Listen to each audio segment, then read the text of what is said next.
तर मित्रांनो, आपण आता कनेरी मठ इथे आलो आहोत. कनेरी मठ हे कनेरी गावापासून सुमारे 2 किलोमीटर अंतरावर आहे आणि कोल्हापूरपासून कनेरी मठाचे अंतर सुमारे 12 किलोमीटर इतके आहे. तर इथे तुम्ही महाराष्ट्र शासनाच्या बसेसने सुद्धा येऊ शकता किंवा खाजगी वाहनाने सुद्धा इथे येऊ शकता. तर कनेरी मठामध्ये ग्रामीण जीवन अगदी चांगल्या प्रमाणे रेखाटले आहे. या जागी प्राचीन काळी घनदाट जंगल होते आणि ऋषीमुनी इथे तपश्चर्या करायचे. तर ऋषीमुनी इथे तपश्चर्या करायचे आणि त्यांना सिद्धपुरुष म्हटले जायचे. त्यामुळे याला सिद्धगिरीसुद्धा नाव दिले आहे आणि या म्युझियमचे नाव सिद्धगिरी म्युझियम हे ठेवण्यात आले आहे.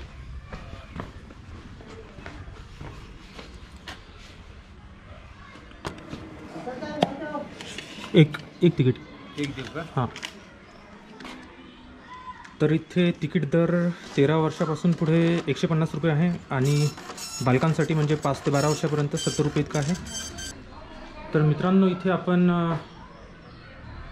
सिद्धगिरी म्युझियममध्ये आत शिरण्याच्या आधी काळ सिद्धेश्वर महाराजांची मूर्ती इथे आपण बघू शकता.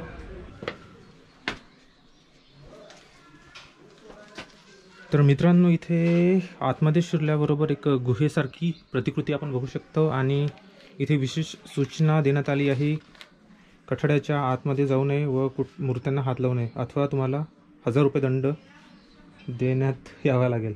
आतमध्ये शिरल्याबरोबर आपण प्राचीन काळचे ऋषीमुनी यांच्या प्रतिकृती बघू शकतो. तर पहिल्या प्रतिकृतीमध्ये त्यांचे गुरु शिष्यांना शिकवण देत आहे. इथे हे जे ऋषी दिसत आहे यांचं नाव पतंजली आहे आणि तर पतंजली ऋषी हे गोनद गावचे राहणारे असून आईचे नाव गोनिका होते. भारतामध्ये प्राचीन काळी होऊन गेलेले हे एक श्रेष्ठ मानस शास्त्रज्ञ होते. तर ही प्रतिकृती महर्षी कनाद यांची आहे. तर महर्षी कनादांचा जन्म हा गुजरातमधील द्वारकेजवळ असलेल्या प्रभास क्षेत्रात झाला. केवळ भारतातच नव्हे तर संपूर्ण जगाचा पहिला अणुशास्त्रज्ञ म्हणून कनादांचा उल्लेख करावा लागेल. तर मित्रांनो, ही जी प्रतिकृती तुम्ही बघत आहात ही राजा भगीरथ यांची आहे. तर राजा भगीरथ हे इक्ष्वाकू वंशातील एक राजा होते आणि यांनी मोठ्या साहसाने व अथक प्रयत्नांनी हिमालयातील पर्वत पहाडी खोदून व गंगेची दिशा बदलून गंगा प्रवाहित केली. त्यामुळे गंगाला भगीरथी हे नाव प्राप्त झाले आणि भगीरथ प्रयत्न ही लोकोक्ती रूढ झाली. तर मित्रांनो, ही प्रतिकृती विष्णू शर्मा यांची आहे, जे काशी राज्याच्या संस्थानातील संस्कृत पंडित होते. नीतिशास्त्रामध्ये ते पारंगत होते. तर मित्रांनो, ही जी प्रतिकृती आहे इथे तुम्ही बघू शकता एक राजा सिंहासनावर आरूढ आहे. तर ह्या राजाचे नाव जनक आहे आणि सभामंडपामध्ये जी एक स्त्री आहे तिचे नाव गार्गी आहे. तर गार्गी ही अत्यंत विदुषी म्हणून ह्या स्त्रीचा उल्लेख आहे आणि विदुषी स्त्रियांमध्ये गार्गीचे स्थान हे अत्युच्च दर्जाचे होते. तसेच एक तत्वज्ञानी स्त्री व अत्यंत विदुषी म्हणून गौरवपूर्ण उल्लेख यांचा आहे. तर मित्रांनो, या प्रतिकृतीवरनं उपनिषद कालामध्ये सुद्धा महिलांचे स्थान अत्युच्च होते हे गार्गीच्या ज्ञानावरून लक्षात येते. तर मित्रांनो, कनेरी मठ याला तुम्ही अवश्य भेट दिल्या पाहिजे. आपल्याला बरेचदा माहिती नसते की आपले जे जुने ऋषीमुनी होऊन गेले आहे त्यांचे कार्य काय आहे. तर इथे भेट देऊन तुम्ही बघू शकता. खरे तर बरेचसे जे जुने ऋषीमुनी होते ते शास्त्रज्ञ होते, परंतु याची आपल्याला तीळमात्रसुद्धा माहिती नाही आहे.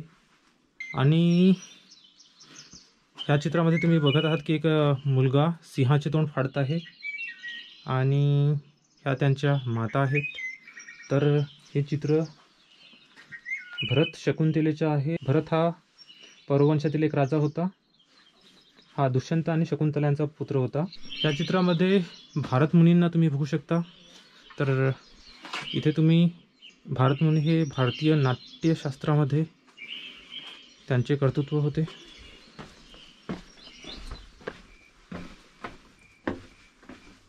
तर मित्रांनो, इकडे 2 रस्ते गेलेले आहे. एक हा आपत्कालीन रस्ता आहे गैरसोय होत आहे किंवा तुम्हाला इथून बाहेर पडायचं आहे तर इथे हा आपत्कालीन रस्ता दिला आहे, इथून तुम्ही बाहेर पडू शकता.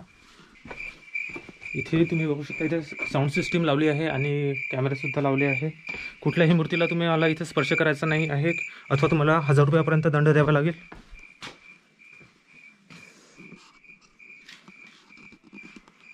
इथे तुम्ही बघू शकता एक भिल्लासारखा व्यक्ती आहे, इथे एक राजा दिसत आहे आणि इथे कुत्र्याच्या तोंडामध्ये काही धनुष्यबाण गेले आहे. तर हे चित्र एकलव्याचे आहे. तर महाभारतामध्ये एकलव्य हा मोठा धनुर्धारी होऊन गेला होता. कुत्र्याच्या तोंडामध्ये धनुष्यबाण देत आहे. ही अशी एक कथा आहे की कुठल्या तरी कारणास्तव त्याला कुत्रा भुंकत होता मध्येच, तर त्याला कुत्र्याचं तोंड बंद करायचं होतं, तर त्यांनी आपल्या धनुर्विद्येने आपल्या धनुष्याने कुत्र्याचे तोंड शिवून टाकले होते. ह्या माता यशोदा आणि श्रीकृष्ण यांची मूर्ती आहे. तर चाणक्य हे चंद्रगुप्ताचे राजगुरू होते आणि चाणक्याने लिहिलेला अर्थशास्त्र ग्रंथ हा राजनीती शास्त्रातील अभिजात प्रबंध आहे.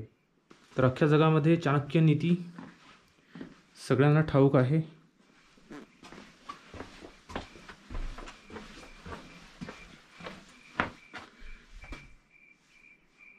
हे ऋषी कश्यप आहे जे आयुर्वेदीय वैद्य विज्ञानी होते.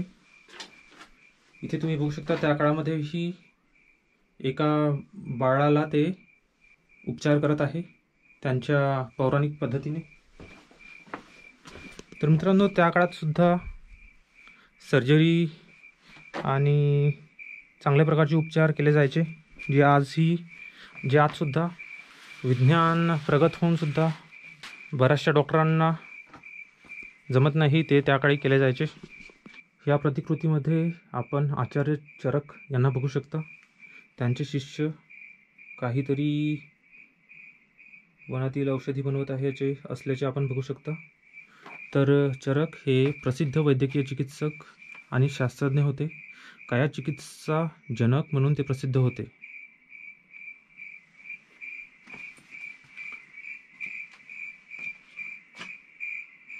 इथे तुम्ही बघू शकता सर्जरी केली जात आहे. तर हे सर्जरी करणारे तेव्हाचे आयुर्वेदाचार्य सुश्रुत आहे आणि ते शल्यतंत्रामध्ये पारंगत होते. शस्त्रक्रियेचे जनक म्हणून ते विश्वविख्यात आहे. एक प्रकारची ट्रीटमेंट बघू शकता. हे जीवक आहे आणि जीवक हे तक्षशिला विद्यापीठातील एक आदर्श आणि अत्यंत मेधावी विद्यार्थी होते. तर मित्रांनो तक्षशिला युनिव्हर्सिटी विश्वविद्यालय हे जगातील सर्वात जुने विश्वविद्यालय आहे आणि तिथले हे विद्यार्थी होते. आणि इथे आर्यभट्ट. तर मित्रांनो आर्यभट्ट हे प्राचीन काळापासून त्यांचे स्थान महान गणितज्ञ आणि खगोलशास्त्रज्ञ म्हणून जगविख्यात आहे. आणि ह्या चित्रामध्ये नागार्जुन यांना बघू शकता तुम्ही. आचार्य नागार्जुन हे 7व्या शतकात होऊन गेलेले एक प्रसिद्ध रसायनशास्त्रज्ञ म्हणून याचा उल्लेख आहे. आणि मित्रांनो ही प्रतिकृती आहे भास्कराचार्य यांची. तर 12व्या शतकामध्ये हे होऊन गेले. 1144 ते 1223 हा त्यांचा काळ होता. तर ह्या काळामध्ये त्यांनी पृथ्वी गोल आहे हे त्यांनी सांगितले होते.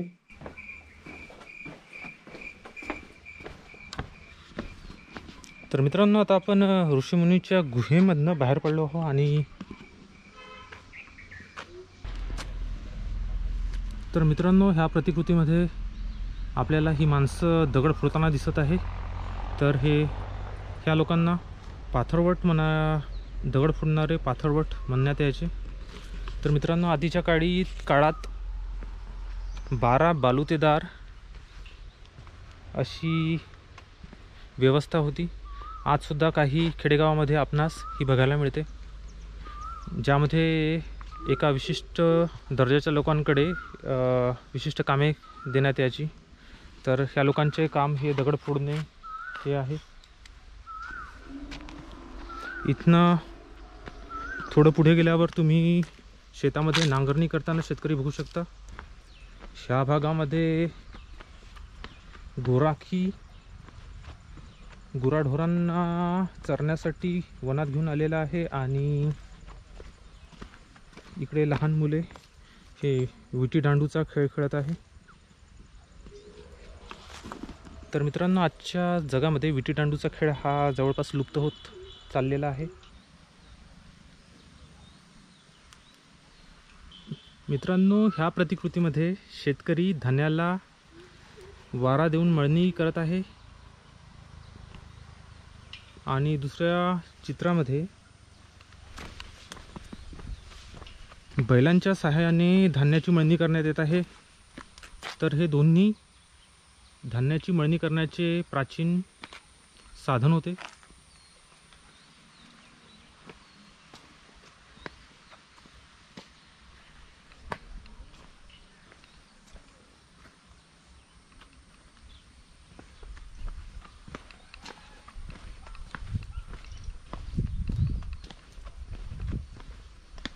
या प्रतिकृतीमध्ये आपण एक शेळी राखणारी स्त्री बघू शकता.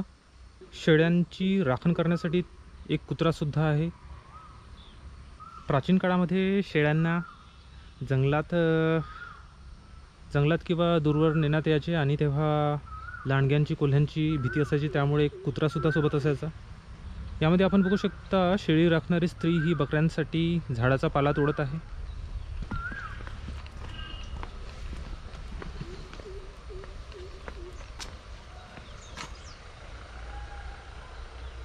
इथे एक शेतकरी आपल्या कुत्र्यासोबत बसलेला आहे.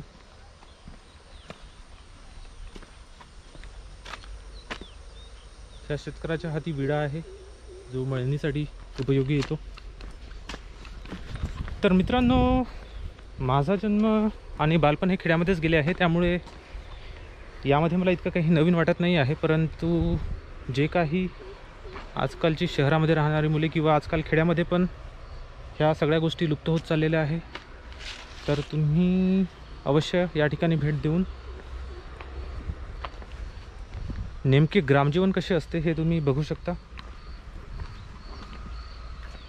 तर इथे पुन्हा वखरणी डवरणी असले सुरू आहे. इथे पेरणी सुरू आहे. तर पेरणीसाठी तिफणीचा वापर करण्यात येत आहे. तिफण म्हणजे पेरणीच्या यंत्राला 3 फणे असायच्या, त्यामुळे हिला तिफण म्हणायचं. तर हे सुद्धा मी बघितले आहे. तर माझे बाबासुद्धा शेतकरी आहे, तर ह्या सगळ्या गोष्टी माझ्यासाठी नवीन नाही आहे. इथे व्हट्यांचा किंवा गोट्यांचा खेळ खेळत आहे. तर हा खेळ नक्कीच माझ्यासाठी नवीन आहे. मला माहिती नाही की हा खेळ कसा खेळायचे. आणि सगळ्यात शेवटी आपण इथे बघू शकता एका झाडाखाली काही लोक शिदोऱ्या खात आहे आणि इकडे एक छोटा मुलगा आपल्या आईला काहीतरी काहीतरी सांगत आहे. बहुतेक काहीतरी शाळेमध्ये शिकलेला असणार आणि काहीतरी नक्कल करून देत आहे काय. किंवा इथे यात्रिकांसाठी आधी बैल आणि बैलगाडीचा उपयोग करण्यात याची प्रतिकृती इथे बघू शकता.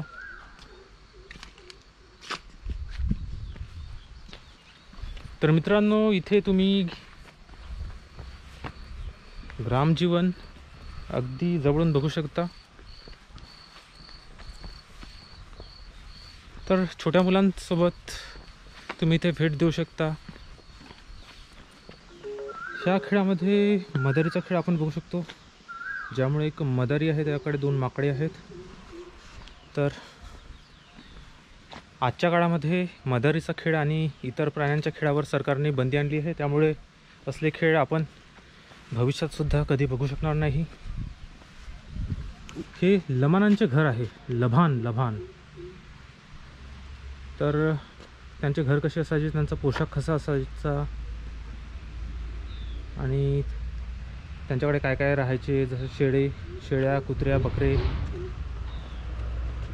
कोंबडे, हे कसरत करणारे पहिलवान. तर मित्रांनो, कोल्हापूर याला आधीपासनं मल्लांचे शहर म्हणून प्रसिद्धी आहे. तर हा आखाडा आहे. इथे विविध माध्यमांद्वारे कसरत करत आहे असणारे पैलवान आपण बघू शकता. इकडे एका मंदिराची हुबेहूब प्रतिकृती आपण बघू शकता. श्री मारुतीचे हे मंदिर आहे.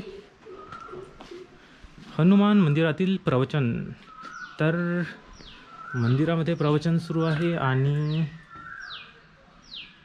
प्रवचन ऐकण्यासाठी मंडळी अगदी मुग्ध होऊन बसलेली आहेत. इकडे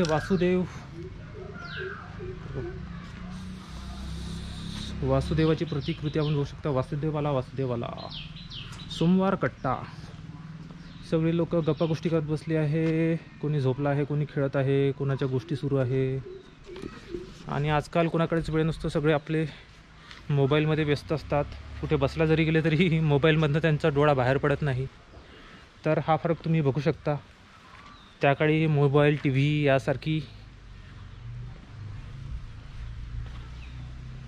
यासारख्या गोष्टी नव्हत्या. त्यामुळे देवाचे जीवन आजच्या जीवनापासून अगदी वेगळे होते. इथे अस्वलाचा खेळ करणारा मदारी.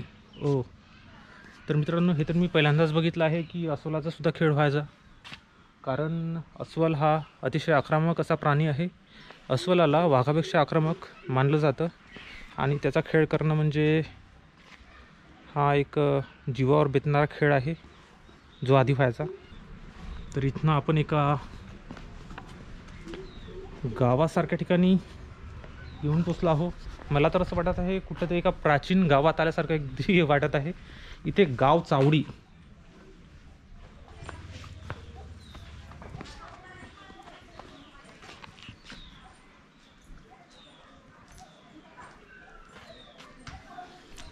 इथे गारुड्याचा खेळ सुरू आहे. गारुड्याच्या खेळावर आता बंदी आली आहे, त्यामुळे आपण असले खेळ आजकाल बघू शकत नाही. इथे एक माळी आहे.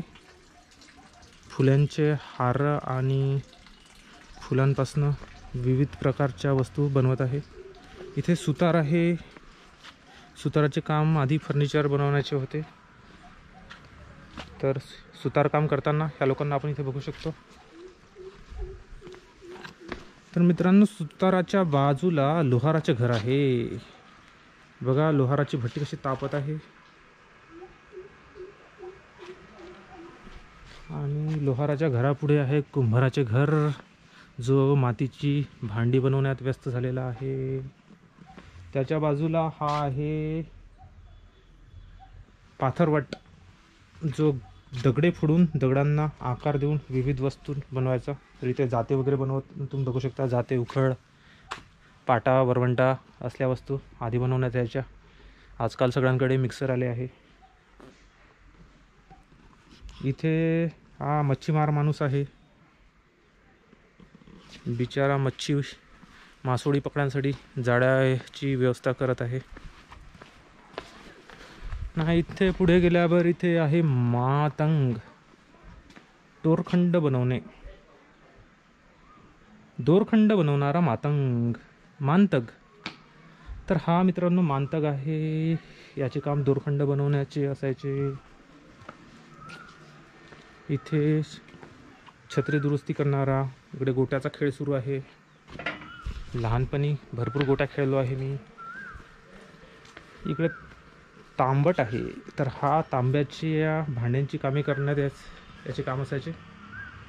आणि भट्टी आता पण सुरू आहे. हे आहे पिंजाऱ्याचे घर. कापूस पिंजणे, गाद्या बनवणे हे याचे काम असायचे. हो, असं वाटत आहे. हा आहे चांभार. याचे काम चांबड्यापासून चपला जोडे बनवणं, पर्स बनवणं. हा कातडी कमावणारा, जो गुरेढोरे मरण पावल्यावर त्यांच्यापासून कातडी काढायचे आणि त्यांचा वापर करण्यात यायचा. हे आहे बुरुड जमातीचे लोक, ज्यांचे काम होते टोपल्या वगैरे बनवणे. वस्तू ठेवायसाठी. हे आहे गुरव. गुरव म्हणजे हे पुजारी लोक, पूजापाती करण्याचं काम यांचं. ही कोरवी. तर मित्रांनो, मी तुम्हाला सांगितलं होतं की आधी 12 बलुतेदार असे प्रथा राहायची. त्यानुसार त्यांना कामं ठरवण्यात आली होती. तर आज पण भरपूर खेड्यामध्ये ही पद्धत तुम्ही बघू शकता.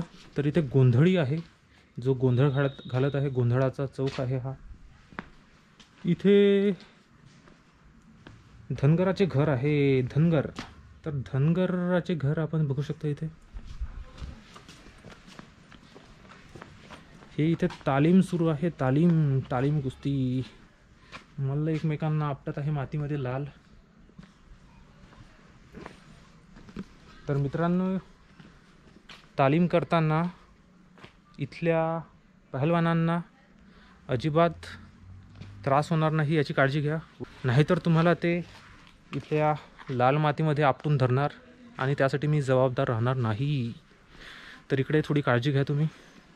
इकडे न्यायपंचायत सुरू आहे. आधी न्यायपंचायत चालायची गावामध्ये. गावचा सरपंच आणि पोलीस पाटील महत्त्वाची लोक पंचायत भरवायचे. आणि इथे आहे कोकणातील चिऱ्याचे घर. हे बघा मित्रांनो, कोकणातील चिऱ्याचे घर. हो, इकडे बाजारकट्टा भरला आहे. इकडे जुन्या आधी सिनेमा नसायचे तर असे गावामध्ये फिरायचे, जे चित्र बघायचे लाईट आपल्या याच्यानी. बाजारकट्टा इथे बाजार भरला आहे. भाजीपाला घेत आहे बाया. इकडे झिबलीचा खेळ सुरू आहे. झिबलीचा खेळ मी हा खेळलो आहे, पण आता बघायला मिळत नाही. आणि ही आहे मंदिरातील शाळा. तर मित्रांनो, आधी जागोजागी शाळा नव्हत्या, तर बऱ्याचशा मंदिरामध्ये शाळा भरवण्यात यायच्या. तर इथनं ते तुम्ही बघू शकता. कात्रीला धार करणारा.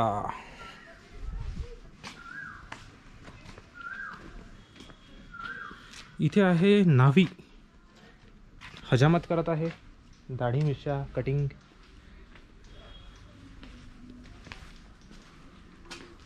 लहानपणी आम्ही सुद्धा न्हाव्याला घरी बोलून घ्यायचो.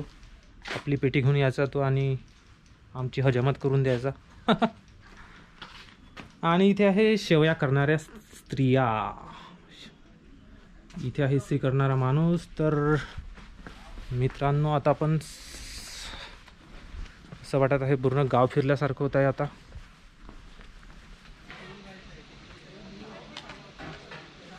सूर्यास्ताची वेळ झाली आहे. मावळता सूर्य आपण बघू शकता. इथे सिद्धगिरी उपहार गृह सुद्धा आहे. अरे,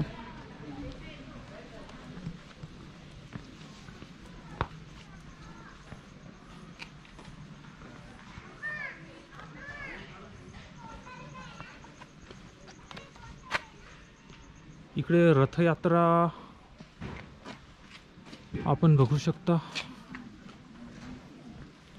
तर रथयात्रा ही तर दक्षिण भारतातली एक प्रथा आहे, परंतु इथे सुद्धा आपण बघू शकता.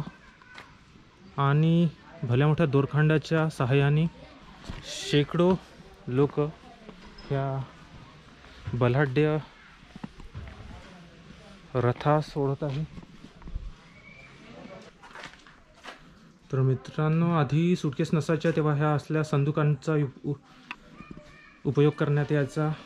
तर अतिशय कोरीव काम केलेल्या संदूक इथे आहे, तुम्ही बघू शकता, परंतु विकत घेऊ शकत नाही. या नुसतं बघण्यासाठी ठेवलं आहे. इकडे तांब्याचे आणि पितळचे भांडे आहे. तेव्हा तांब्याच्या आणि पितळचा वापर करण्यात याचा, जे श्रीमंत लोक राहायचे ते. तर मित्रांनो, कण्हेरी मठाला भेट दिल्यावर बाजूलाच असणाऱ्या प्राचीन महादेव मंदिराला भेट द्यायची विसरू नका.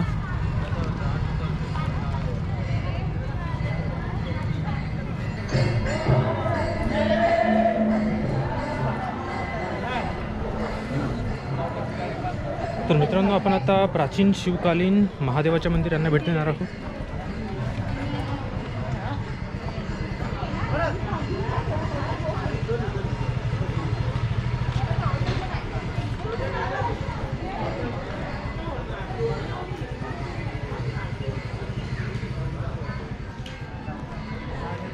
तर इथे मंदिरामध्ये आतमध्ये शिरायच्या आधी जोडी चपला इथे काढायचे आहे तुम्हाला.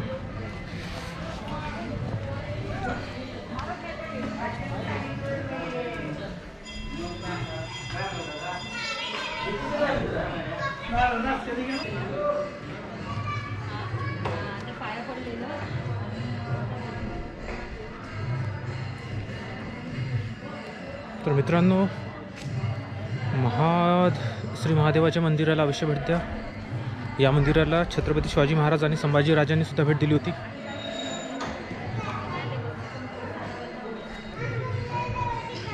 तर मित्रांनो, महाशिवरात्रीमध्ये लाखोच्या संख्येने भाविक इथे भेट देतात, महाराष्ट्रामधून आणि इतर राज्यातून.